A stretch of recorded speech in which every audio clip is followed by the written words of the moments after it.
আজকের ফটোশপ টিউটোরিয়ালে আমরা শিখতে চলেছি বিজনেস কার্ড ডিজাইন এবং প্রথমে এই পার্টটি হচ্ছে মূলত ব্যাক পার্ট আর ফ্রন্ট পার্ট মূলত হচ্ছে এটি হচ্ছে মূলত ফ্রন্ট পার্ট আবার এটি হচ্ছে মূলত ব্যাক পার্ট। আমরা এই দুইটি পার্টেরই মূলত এই বিজনেস কার্ড ডিজাইন করা শিখব। তো এই জন্য ফাইলে ক্লিক করার পর নিউ ক্লিক করব। নিউ ক্লিক করে আমরা এখান থেকে হোয়াইট রাখবো 3.5 এবং হচ্ছে এটি থাকবে মূলত ইঞ্চিতে 3.5 এবং হচ্ছে হাইট রাখছি 2, রেজুলেশন রাখবো 300 এবং হচ্ছে কালার মোড রাখবো এখান থেকে CMYK। যেহেতু এটি একটি প্রিন্ট এলিমেন্ট সেই ক্ষেত্রে কালার মোড CMYK রাখবো। আর আমরা এর নাম রাখছি বিজনেস কার্ড। এরপর আমরা ওকে লেখাতে ক্লিক করব। আমাদের এখানে নতুন একটি ডকুমেন্ট ওপেন হয়েছে। এই ডকুমেন্টের উপরে প্রথমে আমরা সেকেন্ড পার্টটিকে বানাবো, তারপর ফার্স্ট পার্ট তৈরি করব। তো সেকেন্ড পার্ট বানানোর জন্য আমরা এটাকে 3 ভাগে ভাগ করব। এর জন্য আমরা রেক্ট্যাঙ্গেল টুল সিলেক্ট করছি। রেক্ট্যাঙ্গেল টুল সিলেক্ট করে এখান থেকে এই পর্যন্ত আমরা দেখব যে এখানে মূলত এর সাইজটি কত। এর ওয়াইড হচ্ছে 3500। এই 3500কে ক্যালকুলেটর ব্যবহার করে ভাগ করব। 3500 ভাগ 3, আমি 3টা সাইড যাচ্ছি। তো এখানে যাচ্ছে 1166, আমি নিচ্ছি 1167। আমি এখান থেকে 1167 পর্যন্ত আমি ড্র্যাগ করে নেব। 1167 পর্যন্ত আমি এখানে রাখলাম। এরপর আমি রেক্ট্যাঙ্গেল টুল সিলেক্ট করছি। এখান থেকে আমি রেক্ট্যাঙ্গেল টুল সিলেক্ট করব। এরপর রেক্ট্যাঙ্গেলটাকে আমি এখান থেকে ড্রয়িং করে ঠিক এর মাঝে বসাবো, অ্যাডজাস্ট করে নেব। এখানে ঠিক করে বসানোর পর আমরা এখান থেকে অ্যাঙ্কার পয়েন্ট যোগ করব। আমি একটু নিচের দিকে ডাউন করে রাখছি। আমরা এখান থেকে পেন টুল সিলেক্ট করছি। পেন টুল সিলেক্ট করার পর এখান থেকে add anchor point tool select করে আমি এখান থেকে একটি অ্যাঙ্কার পয়েন্ট যোগ করব এবং হচ্ছে ডিরেক্ট সিলেকশন টুল ব্যবহার করে আমরা এর সিলেকশনটাকে একটু নিচের দিকে ডাউন করে নেব। ঠিক শিফট কি প্রেস করব, শিফট কি প্রেস করে একে একটু ডাউন করে নিচ্ছি।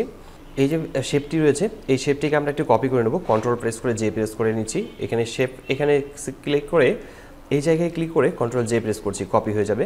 মুভ টুল ব্যবহার করে আমরা এটাকে একটু মুভ করে নেব। আবারও এটাকে একটু কপি করে নেব, কন্ট্রোল জে প্রেস করে নিচ্ছি। আবারও মুভ টুল ব্যবহার করে আমরা এটাকে মুভ করে অ্যাডজাস্ট করে নেব।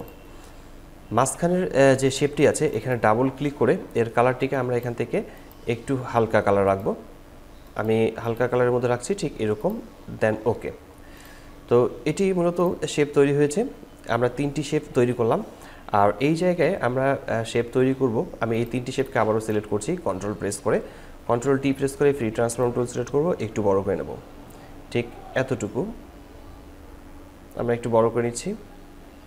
আমি এই পর্যন্ত শেপটিকে বড় করে রাখলাম, দেন চেক মার্কে ক্লিক করছি। এখানে আমরা পলিগন টুল সিলেক্ট করব। এখান থেকে পলিগন টুল সিলেক্ট করছি এবং সাইড থাকবে 6। আমরা এখানে 6 সাইড সিলেক্ট করব। এরপর আমরা এটাকে ঠিক এত বড় করে নিচ্ছি। এর কালারটিকে রাখছি এখান থেকে ফিল কালার, এই কালারটি রাখবো এবং স্ট্রোক কালারটাকে আমরা রাখবো হোয়াইট এবং স্ট্রোকের সাইজ আমরা এখান থেকে সিলেক্ট করব 3.5 রাখছি আমরা স্ট্রোকের সাইজ। মুভ টুল ব্যবহার করে আমরা এটাকে মুভ করে ঠিক এখানে রাখবো। পলিগন টুলটা এখানে রাখার পর আমরা এটাকে কপি করে নিই। এখানে শেপটি রয়েছে, এই শেপটিকে কন্ট্রোল প্রেস করে জে প্রেস করে কপি করে নেব। মুভ টুল ব্যবহার করে আমরা এখানে রাখছি। আবারও একে কন্ট্রোল প্রেস করে জে প্রেস করে কপি করে নেব। আবারও মুভ টুল ব্যবহার করে আমরা এখানে রাখছি। তো মিডিলের যে শেপটি রয়েছে এর কালারটিকে আমরা এই কালারের সাথে মিল করে রাখবো। এখানে ডাবল ক্লিক করছি। এখানে আমরা কালার ফিল কালার দিয়ে ওকে লেখা দিয়ে ক্লিক করব। তো শেপ আমাদের তৈরি করা শেষ। এই শেপগুলোতে মূলত আইকন বসাবো আমরা, যেমন এখানে বসাবো ফোনের আইকন, এখানে ইমেল অ্যাড্রেস, আর এখানে বসাবো আমরা অ্যাড্রেসের। এই আইকনগুলো একটি গ্রুপ করে রাখি। সবগুলো আইকনকে সিলেক্ট করে নেব, কন্ট্রোল জি প্রেস করে গ্রুপ করে রাখছি এবং এখানে আমরা রেখে রাখছি শেপ। এই শেপগুলোকে সবগুলোকে আমরা গ্রুপ করে রাখলাম। এরপর আমরা এখানে টাইপ টুল সিলেক্ট করব। টাইপ টুল সিলেক্ট করে আমরা টাইপ করব। আমি টাইপ টুল সিলেক্ট করেছি এবং হচ্ছে এর কালার কোড একটি ব্যবহার করি 464646, এই কালারটি ব্যবহার করছি। এখানে চাইলে আপনারা ইংরেজি যে কোনো ফন্ট ব্যবহার করতে পারেন। কন্ট্রোল টি প্রেস করে ফ্রি ট্রান্সফর্ম টুল সিলেক্ট করব। আমরা একে একটু ছোট করে নেব। এরপর মুভ টুল ব্যবহার করে অ্যাডজাস্ট করে বসিয়ে নেব। এরপর সেম এখানে আমরা আমাদের কোম্পানির নাম লিখব। এরপর হচ্ছে আমরা কোম্পানির ডেসক্রিপশনও দিয়ে দেব। আর এখানে আমরা আমাদের কোম্পানির লোগো বসাবো। এখানে আমরা আমাদের কোম্পানির লোগো ইনসার্ট করব। সেটা মিডল পয়েন্টে হতে পারে অথবা এখানেও হতে পারে। আর এখানে এখন আমাদেরকে আইকন বসাতে হবে। আইকনগুলো বসিয়ে নেব। এর আগে আমরা এই টেক্সটগুলোকে সিলেক্ট করে নিচ্ছি। এই টেক্সটগুলোকে একটি গ্রুপ করে নেব, কন্ট্রোল জি, এবং হচ্ছে এই গ্রুপের নাম রাখছি আমি টেক্সট। আর এই লোগোটাকে আমরা গ্রুপ করে নিচ্ছি এবং এই লোগোর আমরা নাম দিচ্ছি লোগো। এখন আমাদের এখানে আইকন ইনসার্ট করতে হবে। আমি এখানে ফোনের একটি আইকন ইনসার্ট করেছি এবং এটাকে ছোট করে নেব। এরপর হচ্ছে এটাকে মিডিল পয়েন্ট এখানে রাখবো, আবারও একটু ছোট করে নিচ্ছি, দেন চেক মার্কে ক্লিক করছি। এর কালার আমি রাখবো হোয়াইট, এই জন্য আমি এখানে ডাবল ক্লিক করব, আবারও এখানে ডাবল ক্লিক করব, এরপর এর কালারটিকে আমি এখান থেকে হোয়াইট করে নিচ্ছি, দেন কন্ট্রোল এস সেভ, এটাকে কেটে দিই, এখানে হোয়াইট কালার হয়ে গেছে। ঠিক এভাবে আমি 3টি লোগো ইনসার্ট করব।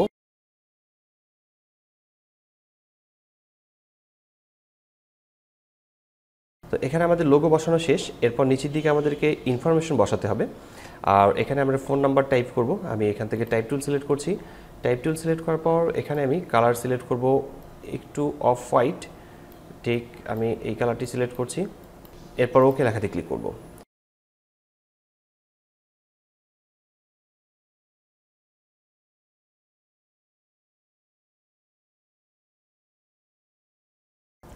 আমাদের এখানে ইনফরমেশনগুলো বসানো হয়ে গেছে। তো এখানকার ফন্ট সাইজটি অনেক বড় হয়েছে, একে আমরা একটু ছোট করে নিই।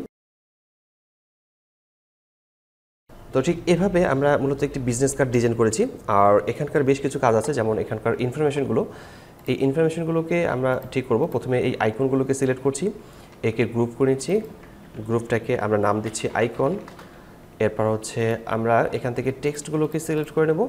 টেক্সটগুলোর নাম আমরা কন্ট্রোল জি প্রেস করছি, এগুলো হচ্ছে মূলত ইনফরমেশন। আমরা এখান থেকে ইনফো লিখে রাখছি, ইনফো। তো সবগুলো কাজ এখানে মোটামুটি শেষ। একে আমরা ডুপ্লিকেট করব, আর ডুপ্লিকেট করার জন্য ইমেজে ক্লিক করব, এরপর আমরা ডুপ্লিকেটে ক্লিক করছি। আর এর নাম আমরা দিতে পারি পার্ট 2 অথবা হচ্ছে পার্ট 1। আমরা এটার নাম দিচ্ছি পার্ট 1। আমরা এটা হচ্ছে ফার্স্ট পার্ট আর এটা হচ্ছে সেকেন্ড পার্ট। আমরা মূলত সেকেন্ড পার্টটাকে আগে তৈরি করেছি, এখন আমরা ফার্স্ট পার্ট তৈরি করব। তো এখান থেকে আমাদের কোন কোন বিষয়গুলো দরকার নেই সেটা একটু বলে রাখি। এগুলো আমরা সবগুলো ডিলিট করে দিচ্ছি। এখান থেকে শেপগুলো, লেখাগুলো, ইনফরমেশনগুলো সবগুলোকে আমরা ডিলিট করে দেব। এরপর এই শেপটিকে কন্ট্রোল টি প্রেস করে ফ্রি ট্রান্সফর্ম টুল সিলেক্ট করছি। এরপর প্রথম থেকে শেষ পর্যন্ত ড্র্যাগ করে নিয়ে আসব, চেক মার্কে ক্লিক করছি, একে আমরা মিডল পয়েন্টে রাখব। কন্ট্রোল টি প্রেস করে ফ্রি ট্রান্সফর্ম টুল সিলেক্ট করব এবং হচ্ছে একে আরেকটু বড় করে নেব, ঠিক এতটুকু করে নিচ্ছি, দেন চেক মার্কে ক্লিক করছি। এখানে আমরা একটা লোগো ইনসার্ট করব। তো এর জন্য আমরা নিচে দিয়ে কাস্টম শেপে ক্লিক করছি, রেক্ট্যাঙ্গেলে ক্লিক করব, রেক্ট্যাঙ্গেল থেকে কাস্টম শেপ টুলে ক্লিক করছি। এরপর এখান থেকে আমরা এই লোগোটাকে ইনসার্ট করছি এখানে। এরপর মুভ টুল ব্যবহার করে একে আমরা মিডল পয়েন্টে রাখবো। আমরা নিচের দিকে আমাদের ওয়েবসাইটের ঠিকানা লিখব। আর এখান থেকে আমরা মূলত এই লোগোটিকে এখানে রাখছি, এখানে তারেক একাডেমি এখানে মাঝখানে রাখবো, এটাকে আমরা রাখছি। আর এগুলোকে মূলত একটু বড় করে নিতে হবে। আমি একে দুইটিকে একসাথে সিলেক্ট করে নিচ্ছি, কন্ট্রোল টি প্রেস করে। ঠিক এভাবেই বিজনেস কার্ড ডিজাইন করতে হয়।